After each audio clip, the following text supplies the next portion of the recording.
Data modelling एक crucial part होता है टैबलू का। एंड डेटा मॉडलिंग स्टार्ट करके ही हम लोग आगे की चीज़ें स्टार्ट कर पाते हैं in our data source. And this why this entire episode is dedicated to data modelling.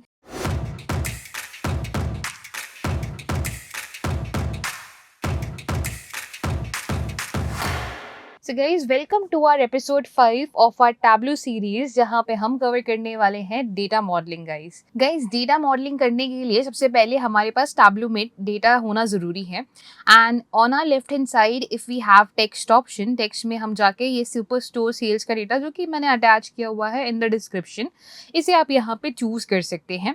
Now let's say if I have start with the orders table, कि यहाँ पे मैं ऑर्डर्स को लेके आती हूँ और इसे ओपन करती हूँ। What you will now notice is कि ऑर्डर्स टेबल यहाँ पे ओपन हो जाएगी। And at the same time नीचे हमारे पास डेटा है, on the left hand side हमारे पास रिमेनिंग वैल्यूज भी है, रिमेनिंग टेबल्स भी हैं। सो इससे अगर मैं यहाँ पे मैनेजर्स की भी टेबल को लेके आना चाहती हूँ तो इससे मैं यहाँ पे लाके ड्रॉप कर सकती हूँ। जैसे मैं इसे यहाँ पे ड्रॉप करूँगी तो आप देखेंगे कि हमारे पास यहाँ पे ऑर्डर्स की कनेक्टिविटी हुई है मैनेजर्स के साथ। तो ये यहाँ पे क्या हुआ है, डेटा मॉडल हुआ है। अब डेटा मॉडल है क्या, इसको सबसे पहले समझते हैं। एंड कितने टाइप के डेटा मॉडल्स होते हैं, किस तरह से हम लोग डेटा मॉडलिंग कर सकते हैं, इन सारी चीज़ों को ब्रीफली डिस्कस करते हैं। सो गाइज यहाँ पे हम लोग बात करने वाले हैं डेटा मॉडल की। ओके, डेटा मॉडल के अंदर हमारे पास दो टाइप के मॉडल्स होते हैं। First one is star schema and second one is Snowflake. अब जैसे कि नाम यहाँ पे खुद सजेस्ट कर रहे हैं, a star looks like a star, जहाँ पे बीच में हमारे पास कोई वैल्यू होती है और उसके साथ हमारे पास अलग अलग यहाँ पे वैल्यूज है which is forming a star. A Snowflake is one which is starting with something like this, and in branches के साथ भी हमारे पास अलग अलग ब्रांचेस हैं, राइट। कुछ ऐसा सा हमारा स्नोफ्लेक दिखता है, आई मीन इससे ज़्यादा बेटर, बट हाँ कुछ ऐसा सा हमारा स्नोफ्लेक दिखता है। नाउ स्टार स्कीमा की अगर मैं बात करूँ तो star schema is the one जहाँ पे हमारे पास एक सिंगल फैक्ट टेबल होती है। अच्छा, फैक्ट टेबल क्या होती है? अ fact table is the one जहाँ पे हमारे maximum number of aggregated columns होते हैं। जैसे कि इसके अंदर हमारे पास हो सकते हैं ऑर्डर्स, ओके, सेल्स, ठीक है, या हमारा total price of each product हो सकता है, ठीक है। तो ये सारी चीज़ें हमारे पास फैक्ट टेबल्स के अंदर आ सकते हैं। हमारा रेवेन्यू, हमारा प्रॉफिट, ये सारी चीज़ें हमारे पास फैक्ट टेबल्स में आ सकती है। तो this would be one fact table. With the fact table dimensions table attached होती हैं। जैसे कि यहाँ पे हो सकता है कि हमारे पास रीजन हो, इसके साथ हमारे पास एक प्रोडक्ट्स की टेबल अटैच्ड हो, ओके, इसके साथ हमारे पास एक कस्टमर्स की टेबल अटैच्ड हो कि कौन से कस्टमर ने कौन सा प्रोडक्ट खरीदा, वो कस्टमर कौन से रीजन से है। ये सारी चीज़ें हमारे पास फैक्ट टेबल के अंदर एज अ कोड रहेंगी। बट मेजरली जो इनकी डिस्टिंक्ट वैल्यूज़ हैं, इनकी यूनिक वैल्यूज़ हैं, वो यूनिक वैल्यूज़ हमको मिलेंगी रीजन, प्रोडक्ट्स एंड कस्टमर्स में, जो कि हमारी डायमेंशन टेबल कहलाएंगी। तो इन अ सिंपल वर्ड्स अगर मैं यहाँ पे फैक्ट और डायमेंशन के बीच में डिफरेंस बताऊँ, तो अगर कोई भी हमारे पास इस टाइप की टेबल है, जैसे हम यहाँ पे नीचे की तरफ ही एग्जाम्पल ले लेते हैं कि अगर हमारे पास एक टेबल है ऑर्डर्स की, दूसरी है प्रोडक्ट्स की, ठीक है, एंड तीसरी है हमारे पास रीजन्स की, ओके। ऑर्डर्स के अंदर हमारे पास यहाँ पे क्या क्या चीज़ें हैं? ऑर्डर्स में हमारे पास ऑर्डर नंबर है, ठीक है, ऑर्डर्स में ऑर्डर नंबर है, प्रोडक्ट का कोड है, ठीक है, प्रोडक्ट किस रीजन से ऑर्डर हुआ है तो रीजन कोड है, कितनी क्वांटिटी ऑर्डर हुई है, कितना उसका सेल्स आया है, ये हमारे पास अलग अलग कॉलम्स है। प्रोडक्ट्स के अंदर हमारे पास क्या है? प्रोडक्ट कोड है, प्रोडक्ट का नाम है, उसका कितना बेसिक प्राइस है, ये हमारे पास है। रीजन्स के अंदर हमारे पास क्या है कि कोई भी रीजन का कोड क्या है और वो रीजन कौन सा है। तो इस तरह से अगर आप नोटिस करेंगे तो प्रोडक्ट कोड यहाँ पे क्या होगा, यूनिक टाइम्स आएगा। प्रोडक्ट कोड यहाँ पे यूनिक टाइम्स आएगा क्योंकि प्रोडक्ट्स टेबल है, जहाँ पे भी हमारी प्रोडक्ट्स की मेन टेबल है वहाँ पे वो यूनिक होगा। रीजन्स की टेबल में रीजन कोड हमारे पास यूनिक होगा, बट यही मेनी टाइम्स हमारे पास कहाँ पे होगा? ऑर्डर्स टेबल के अंदर। And that's why order table हमारी फैक्ट टेबल कहलाएगी और यहाँ पे प्रोडक्ट्स टेबल हमारी dimension table and region table भी हमारी डायमेंशन टेबल कहलाएंगी। So this is how we can identify a fact table और अ डायमेंशन टेबल, ठीक है। अब अगर हम यहाँ पे वापस आते हैं जहाँ पे हम स्टार स्कीमा एंड स्नोफ्लेक को डिस्कस कर रहे थे, तो star schema is the one जहाँ पे आपके पास सिंगल फैक्ट टेबल है एंड उससे हमारे पास यहाँ पे मल्टीपल टेबल्स एडेड हैं। It can be a region, it can be products, it can be customer, it can be country, but इनकी भी कोई सब रीजन्स नहीं है, यानी कि सब रीजन एज इन इसके भी कोई यहाँ पे सब डिमेंशंस नहीं है। तो this is star schema. A Snowflake is the one जहाँ पे हमारे पास एक सिंगल फैक्ट टेबल होती है, उसके साथ हमारे पास डिमेंशन टेबल होती हैं। And as I said, snowflake में क्योंकि ब्रांचेस की भी ब्रांचेस होती हैं, तो इन डायमेंशंस के भी डायमेंशंस हो सकते हैं। किसी के 2 डायमेंशंस हो सकते हैं, किसी का हो सकता है एक ही डायमेंशन हो, ठीक है। तो इस तरह से हमारे पास डिफरेंट डायमेंशंस ऑफ टेबल्स हो सकती हैं। कैसे हो सकती है उसका भी मैं एग्जांपल देती हूँ। फॉर एग्जांपल से हमारे पास यहाँ पे अगेन एक ऑर्डर्स की टेबल है, ऑर्डर से हमारे पास कस्टमर की टेबल ऐड है, उसके अलावा एक पेमेंट्स की टेबल भी जुड़ी हुई है कि कितनों का पेमेंट आ गया है। अब कस्टमर की टेबल के साथ उस कस्टमर को कौन सा एम्प्लॉय हैंडल कर रहा है उसकी भी टेबल जुड़ी हुई है। वो एम्प्लॉय जो है वो कौन से ऑफिस का है वो भी यहाँ पे जुड़ा हुआ है, किससे? आपके एम्प्लॉय टेबल से। तो ऑर्डर हमारी फैक्ट टेबल है, ये हमारे पास डायमेंशन है, इस डायमेंशन का भी डायमेंशन है और डायमेंशन का भी डायमेंशन है। तो यहाँ पे क्या हो गया, फैक्ट टेबल से मल्टीपल डायमेंशन जो कि अलग अलग डायमेंशंस में जुड़े हुए हैं, that is forming a Snowflake schema over here. तो 2 स्कीमाज हैं guys, one is star, another one is Snowflake, जहाँ पे हमारे पास फैक्ट टेबल से सिंगल डायमेंशन जुड़े हुए होते हैं, that is a star schema. Snowflake is the one जहाँ पे हमारे पास फैक्ट टेबल है, डिमेंशंस है और डिमेंशंस के भी हमारे पास डिमेंशंस हैं। ओके, तो ये हुआ हमारे पास 2 टाइप्स ऑफ मॉडल्स। अब इन मॉडल्स में जो हमारे पास रिलेशनशिप्स बनती हैं उनको भी हम लोग और तरीके से समझते हैं कि जैसे ऑर्डर्स के साथ मैनेजर्स जुड़ा है, यानी कि ऑर्डर्स के अंदर मैनेजर्स, अलग अलग मैनेजर्स इन ऑर्डर्स को हैंडल कर रहे होंगे। ऐसे ही रिटर्न्स, जो ऑर्डर्स हुए हैं उनके रिटर्न्स भी आए होंगे। तो ऑर्डर्स हमारी फैक्ट टेबल हो गई और उनके साथ 2 टेबल्स हमारे पास जुड़ी हुई हैं, एक मैनेजर्स की टेबल है और एक रिटर्न्स की टेबल है। तो we can say that this is our star scheme. आप जरूरी नहीं है स्टार के लिए आपको 5 टेबल की जरूरत है और 5 बन के यहाँ पे स्टार बनेगा। 3 tables में भी it is star schema only where there is 1 fact table and 2 dimension table which are connected to them. You would say कि यहाँ पे और भी टेबल है, इनको भी अभी हम लोग ब्रीफली डिस्कस करेंगे। उससे पहले ऑर्डर्स के अंदर अगर हम मैनेजर्स की टेबल को देखें तो यहाँ पे आप किसी भी आप रिलेशनशिप को देख सकते हैं कि हमारे पास मैनी टू मैनी का रिलेशनशिप है, यहाँ पे भी मैनी टू मैनी का रिलेशनशिप है। यहाँ पे 4 टाइप की कार्डिनलिटीज होती हैं, 1 to many, many to one, many to many and 1 to 1 actually. तो 4 टाइप की कार्डिनलिटीज है। Tableau by default many to many relationship देता है जहाँ पे हमारा डेटा एक्यूरेसी काफ़ी ज़्यादा होता है, ठीक है।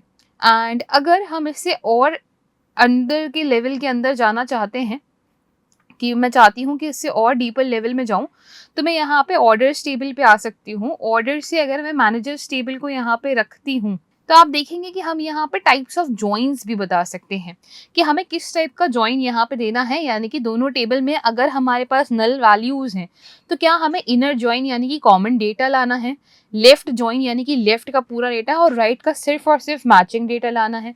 राइट जॉइन मतलब राइट का तो पूरा डेटा चाहिए बट लेफ्ट का सिर्फ मैचिंग डेटा, या फुल आउटर जॉइन जिसके अंदर हमारे पास दोनों टेबल का पूरा पूरा डेटा आएगा। एज ऑफ नाउ जो हमारे पास डेटा है उसमें नल वैल्यूज नहीं है एंड उसकी वजह से हमारे पास इनर जॉइन में दोनों टेबल से कॉमन डेटा आ सकता है। कभी ऐसा केस सिनेरियोज हो जहाँ पे हमारे पास नल वैल्यूज हो या डिफरेंट टाइप्स ऑफ वैल्यूज हो, कि हो सकता है हमारे पास एग्जाम्पल लेते हैं कि एक कस्टमर्स टेबल हो और एक ऑर्डर्स की टेबल हो। अब कस्टमर्स में काफ़ी बड़ा हमारा डेटाबेस है जिसमें हमारे काफ़ी सारे कस्टमर्स हैं। इसमें कुछ कस्टमर्स ऐसे भी हैं जो इन लोगों ने हमारे वेबसाइट के ऊपर साइन अप तो किया बट कुछ बाय नहीं किया है, तो कोई भी परचेजिंग इन लोगों ने नहीं करी है। तो दीज आर दोज कस्टमर्स जिन्होंने साइन अप किया हुआ है पर ऑर्डर्स नहीं प्लेस करे हुए हैं। तो अब अगर मुझे यहाँ पे वो चाहिए, वो कस्टमर्स यहाँ पे चाहिए जिन लोगों ने साइन अप तो किया हुआ है एंड ऑर्डर भी प्लेस किया हुआ है। तो इस केस में हम लोग यहाँ पे राइट जॉइन को यूज करने वाले हैं, जहाँ पे हमारे पास लेफ्ट टेबल कौन सी होगी, कस्टमर्स, राइट की टेबल ऑर्डर्स है, यानी कि ऑर्डर्स में जितने भी कस्टमर्स हैं उनका तो पूरा डेटा चाहिए इसे और जो मैच हो जाए कस्टमर से वो भी आ जाए। अब इस केस में किन का डेटा नहीं आएगा, जिन लोगों ने साइन अप तो किया है बट बाय कुछ नहीं किया है। तो ऐसे कस्टमर्स का डेटा हमारे पास निकल के आ जाएगा। तो ऐसे केसेस में हमारे पास यहाँ पे डिफरेंट टाइप्स ऑफ जॉइंट्स भी होते हैं, यानी कि आप टैब्लू में काफ़ी डीपर लेवल पे मॉडलिंग कर सकते हैं, ठीक है। तो यहाँ पे डिफरेंट टाइप्स ऑफ जॉइंट्स भी आप अप्लाई कर सकते हैं and if you want to remove it you can just remove it as well. यहाँ से हम हटा भी सकते हैं। जो भी आप जॉइन यहाँ पे लगाओगे उसके यहाँ पे सिंबल भी आपको रिफ्लेक्ट हो जाएगा कि किस टाइप का जॉइन यहाँ पे गया है। तो basically multiple levels of modelling होती है यहाँ पे। रिलेशनल मॉडलिंग होती है, फिजिकल मॉडलिंग होती है and now you can also see कि हमारे पास अलग अलग टाइप्स ऑफ ऑर्डर्स भी हैं।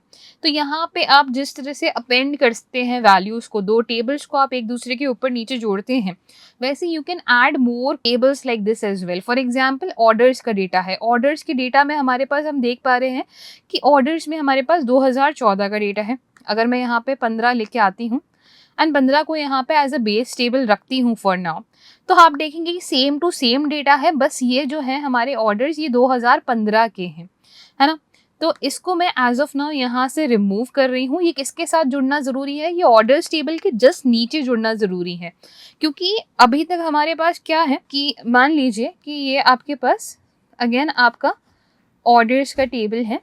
ऑर्डर्स के टेबल से हमारे पास मैनेजर्स जुड़े हुए हैं एंड ऑल्सो ऑर्डर्स के टेबल के साथ हमारे पास हमारे रिटर्न्स जुड़े हुए हैं। बट ये जो ऑर्डर्स हैं हमारे पास, ये हमारे पास 2014 के भी हैं। कल को जब नया डेटा नया साल आएगा तो 2015 का भी डेटा यहाँ पे आएगा। तो 2015 का डेटा ऐसा नहीं है कि मैनेजर के साथ वापस से जुड़ेगा और रिटर्न्स के साथ वापस जुड़ेगा। हम इसको किसके साथ जोड़ सकते हैं? ऑर्डर्स ऑफ 2014 के साथ। इसी में हम किसको जोड़ सकते हैं? 2016 के ऑर्डर्स, और इसी में हम जोड़ सकते हैं 2017 को भी। तो इस तरह से we can add different orders table as well over here. अब इनको आपस में ऐसे जोड़ना है जिससे कि हमारा ऑर्डर्स के अंदर ही 2015, 16, 17 का भी डेटा आ जाए और वो ऐसे के ऐसे ही मैनेजर्स एंड रिटर्न से भी कनेक्टेड हो। तो ऐसे में हम लोग यहाँ पे क्या करेंगे? हम ऑर्डर्स टेबल के फिजिकल रोल पे चलते हैं, जहाँ पे हम लोग फिजिकल रिलेशनशिप बना रहे हैं एंड यहाँ पे ऑर्डर्स में आई विल बी एडिंग 2015। यहाँ पे आप देख रहे हैं ड्रैग टेबल टू यूनियन। अब यहाँ पे टेबल को और जोड़ सकते हैं, तो हमारे पास यहाँ पे जो डेटा होगा ये हमारा 2014 और 2015 का भी होगा। ऐसे में अगर आपको 2016 को भी जोड़ना है तो यूनियन करके हम इसे भी ऐड कर सकते हैं एंड लास्टली अगर हमें 2017 को भी ज्वाइन करना है तो हम इसे भी यहाँ पे ड्रैग एंड ड्रॉप कर सकते हैं। तो orders is made of 5 table which is basically our orders 2015, order 2016 and order 2017 as well. ठीक है, तो इस तरह से हमारे पास यहाँ पे 5 टेबल है जो कि इस टाइप के जॉइन से यहाँ पे कनेक्टेड है। If you want to remove it you can remove this as well and आप सिर्फ ऑर्डर्स को यहाँ पे जो कि 2014, 15, 16 और 17 का है, इन चारों टेबल्स को भी यहाँ पे रहने दे सकते हैं। हम जब वापस से हमारे रिलेशनल मॉडल पे आएंगे तो रिलेशनल मॉडल में इस बार हमारे पास कुछ ऐसा सिंबल होगा जो कि हमारे टेबल्स को अपेंड कर रहा होगा। तो अगर इन सिंपल वर्ड्स वापस से समझते हैं, हम लोग यहाँ पे ऑर्डर से मैनेजर को जोड़ रहे हैं, ऑर्डर से रिटर्न्स को यहाँ पे जोड़ रहे हैं, तो यहाँ पे हमारे लग रहे हैं जॉइंट्स। ठीक है, हम लोग यहाँ पे लगा पा रहे हैं जॉइंट्स कि कॉमन कॉलम के बेसिस पे ऑर्डर्स और मैनेजर में एक कॉमन कॉलम होगा जिसके बेसिस पे जॉइन लग रहा है। ऑर्डर्स एंड रिटर्न्स के बेसिस में एक कॉमन कॉलम होगा जो कि हम यहाँ पे देख भी सकते हैं कि if I come over here and orders में अगर मैं जाती हूँ तो ऑर्डर में हमारे पास ऑर्डर ID है and order date and rest of the other things भी है। अगर हम इसी के साथ साथ अब रिटर्न की टेबल्स को देखते हैं तो रिटर्न में हमारे पास रिटर्न है किसका? ऑर्डर IDs का, कि जो जो रिटर्न हो गई हैं वो ऑर्डर IDs यहाँ पर आ चुकी हैं हमारे पास। ठीक है, तो ये हमारे पास डेटा हुआ। अब इससे आप अलग अलग टाइप्स ऑफ जॉइंट्स निकाल सकते हैं। फॉर एग्जाम्पल अगर यही ऑर्डर IDs का हमें वो डेटा चाहिए, ठीक है, इसका फिजिकल लेवल पे चलते हैं कि रिटर्न्स के साथ हमें ऑर्डर्स का वो डेटा चाहिए जो कि हमारे से रिटर्न टेबल में है और ऑर्डर के अंदर मैच हो रहा हो, तो हम यहाँ पे जॉइन लगाएंगे left join which would say that returns का तो सारा डेटा जहाँ पे यस है और उनका मैचिंग डेटा जो कि ऑर्डर्स के अंदर है, तो this is how we can work on that data जो कि रिटर्न्स के अंदर हुआ है और रिटर्न नहीं हुआ है उस डेटा पे काम करना है, तो आप इस केस में लेफ्ट की जगह पे राइट जॉइन लगा सकते हैं। दोनों का कॉमन डेटा पे अगर हमें काम करना है तो हमारे पास इनर जॉइन भी यहाँ पर ऑप्शन है जो कि दोनों के कॉमन डेटा के ऊपर काम कर लेगा। तो लेफ्ट जॉइन भी आप यूज़ कर सकते हो या फिर इस पर्टिकुलर केस में लेफ्ट और इनर दोनों में से कोई भी यूज़ कर सकते हो। और अगर आपको ऐसा चाहिए कि ऑर्डर्स टेबल का सारा डेटा चाहिए एंड रिटर्न्स का भी मैचिंग डेटा चाहिए तो उस केस में आप राइट को यूज़ कर सकते हैं। तो इस तरह से अलग अलग टाइप्स ऑफ मॉडल्स यहाँ पे क्रिएट हो सकते हैं जहाँ पे हमारे पास ये सब हैं। And if you will double tap over here again, और अगर आपको इसको हटाना है यहाँ से तो you can click on remove, and ये जो हमारा फिजिकल मॉडल क्रिएट हुआ था ये यहाँ से हट जाएगा। सो अभी हमारे पास दो टाइप्स की मॉडल, दो चीज़ों के मॉडल हैं। एक तो हमारे पास ऑर्डर्स है और दूसरा ऑर्डर्स जो कि यूनियन हो रखे हैं, एंड दूसरा हमारे पास मैनेजर्स एंड रिटर्न्स का डेटा है जो कि यहाँ पे फिजिकल मॉडल में मॉडल हो रखा है। सो बेसिकली ऑर्डर्स टेबल के साथ जॉइंस लग के या फिर हमारे पास फिजिकल मॉडल से हम ज्वाइन कर सकते हैं मैनेजर और रिटर्न को। ये कब हो? जब वन कॉमन कॉलम हो हमारे पास, ठीक है। जब सिंगल कॉमन कॉलम हो between orders and managers and orders and returns, तो उस केस में हम लोग जॉइंस या फिर फिजिकल मॉडल का यूज करते हैं। यदि हमारे पास ऐसा है कि हमारे पास सिमिलर काइंड ऑफ डेटा है बट अलग अलग ईयर्स का, अलग अलग क्वार्टर्स का या अलग अलग मंथ्स का है, उन केसेस में हम लोग हमारी वैल्यूज को यूनियन कर सकते हैं। यूनियन से हम लोग उनका स्टैक बनाते जाएंगे जिसमें हमारे पास 2014, 15, 16, 17 का डेटा होगा एक साथ एक ही जगह पे, ठीक है। तो this is our union and this over here is our join और अ फिजिकल मॉडल जहाँ पे वन कॉमन कॉलम है। आई होप ये वाला पार्ट यहाँ पे क्लियर है। I know it is a little bit complex to understand, but once you will get an idea कि जैसे आप 2 से 3-4 डेटा सेट्स के ऊपर आप काम करेंगे, आपको काफ़ी इजीली आइडिया लग जाएगा कि कैसे हम लोग फिजिकल मॉडल या फिर रिलेशनल मॉडल क्रिएट कर सकते हैं। अभी as of now this is a relational model जहाँ पे हमने रिलेशन लगा रखे हैं, 1 to many, many to 1, इस टाइप के रिलेशंस हमारे पास आते हैं। हम अगर डबल टैप करते हैं तो हम फिजिकल मॉडल के ऊपर पहुंच जाते हैं जहाँ पे हम लोग जॉइन लगा के मॉडल्स क्रिएट कर सकते हैं। या फिर अगर हमने जैसे अभी ऑर्डर्स का देखा तो ऑर्डर्स के केस में हमने यूनियंस लगा रखे हैं जो कि हमारी वैल्यूज को, हमारे टेबल्स को एक दूसरे के ऊपर स्टैक कर देता है। तो I hope the modelling part is clear to you, क्योंकि आफ्टर मॉडलिंग हम लोग थोड़ा बहुत क्लीनिंग करके और फिर एनालिसिस की तरफ मूव करते हैं इन टैब्लू। आई होप ये वीडियो आपको क्लियर है कि मॉडलिंग क्या होता है। अगर ये वीडियो पसंद आई है तो जरूर लाइक, शेयर एंड सब्सक्राइब करें, and for more such videos follow our channel WS Cube। Thank you.